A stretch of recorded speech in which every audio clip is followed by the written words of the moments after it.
एक कथा यूट्यूब पर डली होगी हमारी, दीप श्री शिव महापुराण की कथा, दीप माली। कभी मौका मिले तो उसको निकाल कर सुनना। उसमें वर्णन किया था दीप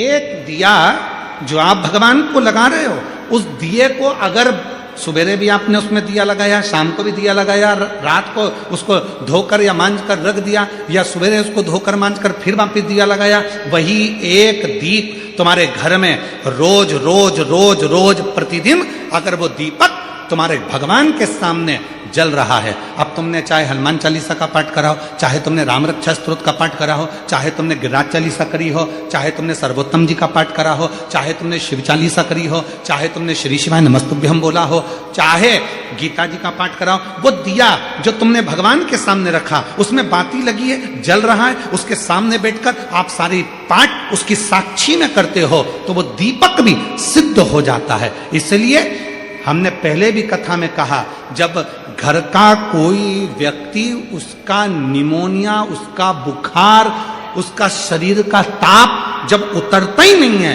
तब जिस दीपक को तुमने रोज लगाकर आरती पूजन करी है, उस दीपक को पानी में डाल दिया जाता है, पानी में से निकाल दिया जाता है।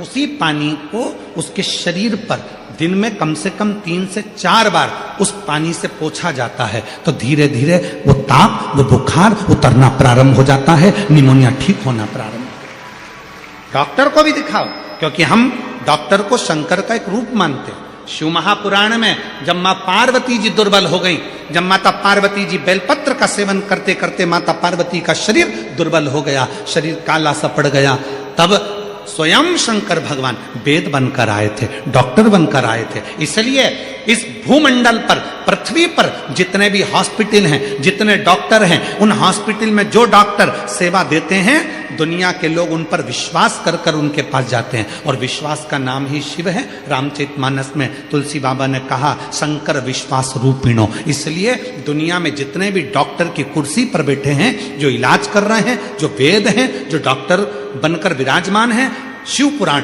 उनको डॉक्टर नहीं, उनको शिव कहती है। इसलिए डॉक्टर के पास जाते से हमारा आधा दुख तो वैसे ही समाप्त हो जाता।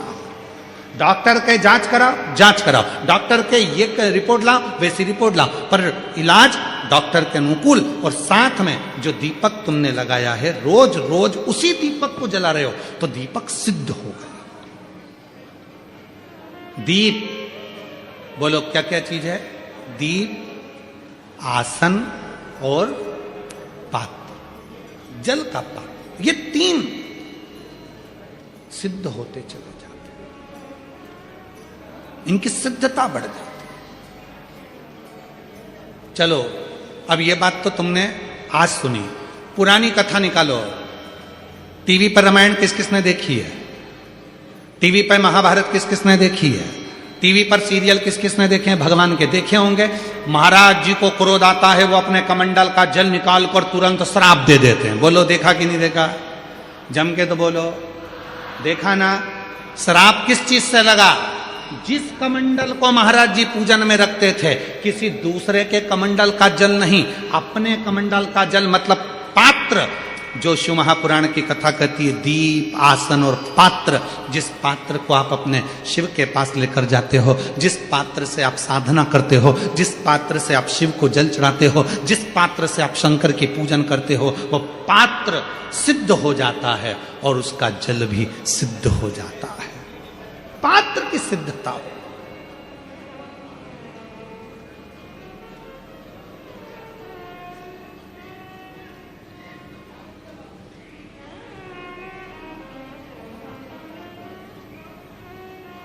कहा, सावित्री,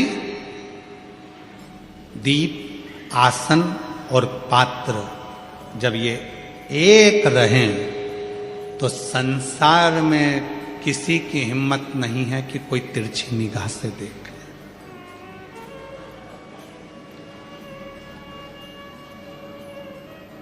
एक लाइन हम सब बोलते आए हैं पहले से अभी तक। आप लोगों को उस लाइन का मतलब मालूम है कि नहीं मालूम कि ये लाइन कब बनी, इस लाइन का निर्माण कब हुआ? अकाल मृत्यु वो मरे, जो काम करे चंडाल का और काल उसका क्या बिगाड़े, जो भक्त हो कोई तुमसे पूछे कि इस लाइन का निर्माण कब हुआ, बोलने वाले ने इस लाइन को कब बनाया था, तो कह देना महाभारत के वन पर्व में जो सावित्री की कथा आती है, और सावित्री ने जो यमराज से अपने पति के प्राण वापिस लेकर आई थी, वो शिव की कृपा से लाई थी। इसलिए अकाल मृत्यु वो मरे जो काम करे चंडाल का, और काल उसका क्या बिगाड़े जो भक्त हो मां